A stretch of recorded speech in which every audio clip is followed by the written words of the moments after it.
Hey everybody, Eagle Run 23 here. Let's talk about iron sights.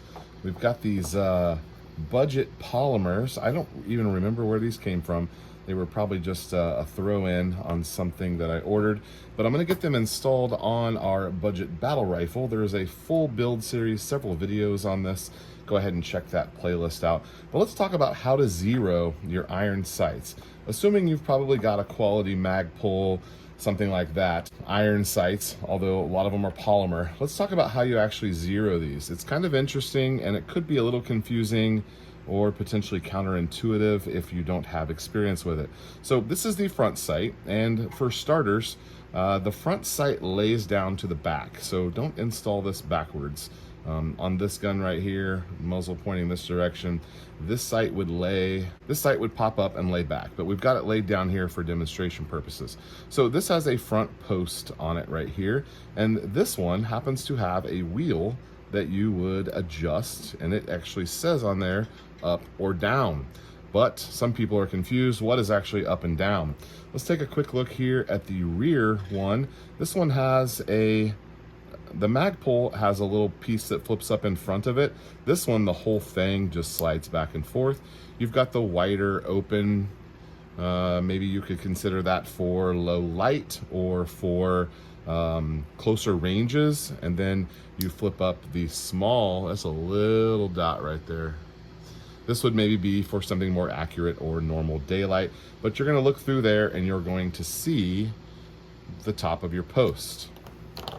So let's presume that this is your target.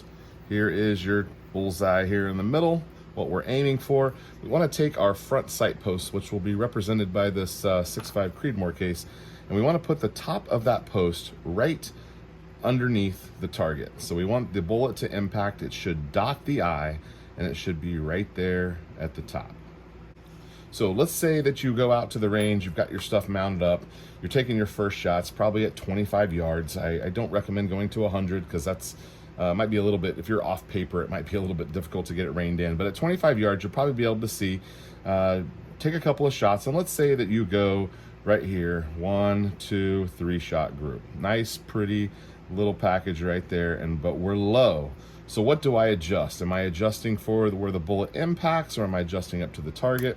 So what you would want to do is walk out to your target, measure this difference. Let's say that it's 1 inch or 1 MOA.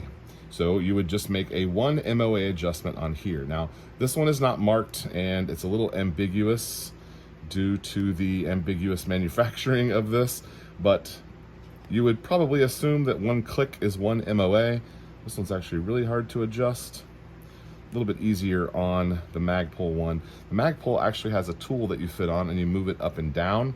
So if you have an A2 front sight like this one here, it's going to take a little tool that fits down in there and you can turn it. This one also is labeled with an up direction to give you some reference on where to go.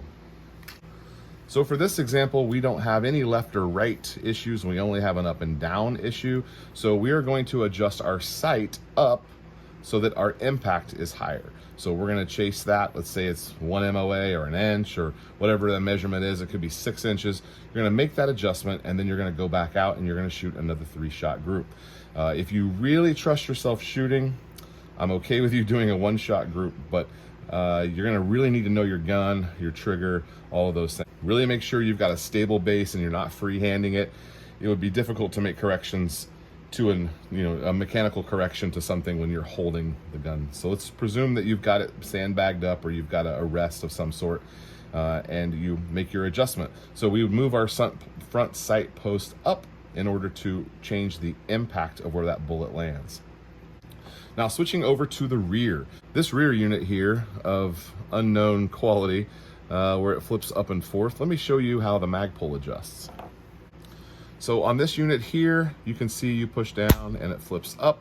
And on this Magpul, you've got, you have 2 different apertures right here that flip down that allow you to see. So this front one flips down, exposing the larger hole, and it flips back up to expose the smaller hole. Rear is where you adjust your left and right. So they call that windage, and you're gonna make that adjustment here on the back. Now this one actually has these giant knobs that are very easy to turn. It is moving this aperture to the left and to the right. So you need to think about what's actually happening, just like with the front post. When you're lowering the post, what is that doing? And when you're raising the post, what is that actually doing? Same thing is true here. So let's say that we made our adjustment up, but let's say in this case, we have a 3-shot group right here over to the right. So we're looking right over the barrel here of our Penn gun. And if I move my windage over to the right, you see how it's going to change that impact. And if I move it over to the left, it's going to change that impact.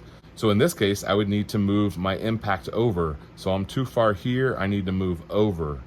You'll probably need to look at what unit of adjustment your piece is in, but generally speaking, if it's in MOA for something like this, you can look up those based on your distance and kind of see how much you're gonna need to adjust. But at 100 yards, 1 MOA is around 1 inch.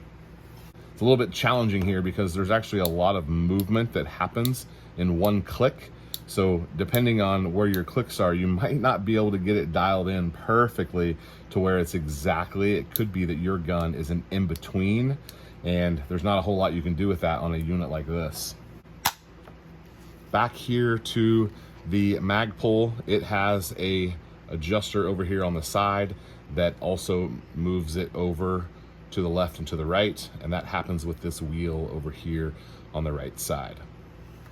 So it's really not too challenging when you think about it. As long as you can understand what's actually happening with your adjustment, should make it easier for you to go at the range.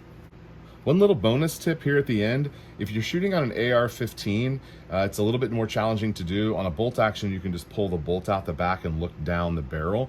On an AR-15, you're gonna have to remove your rear pin and try to brace it, or what's easier is just to sandbag your upper. Take off your lower receiver, sandbag your upper with your optic on it, and then look down the barrel, and you should be able to see, you know, maybe something like this down the barrel where that whole target is visible, and then you'll at least know that you're gonna land on paper. And then if you kind of peek here and then you look up and you look down your optic, and it kind of looks like they're the same, so you're kind of looking in between. You're looking in between here and looking down the barrel, back and forth. You should be able to at least get yourself on paper and then make your fine-tune adjustments later on. Hope this helps you out. If you have any questions, give me a shout. Eagle Run 23. We'll see you next time.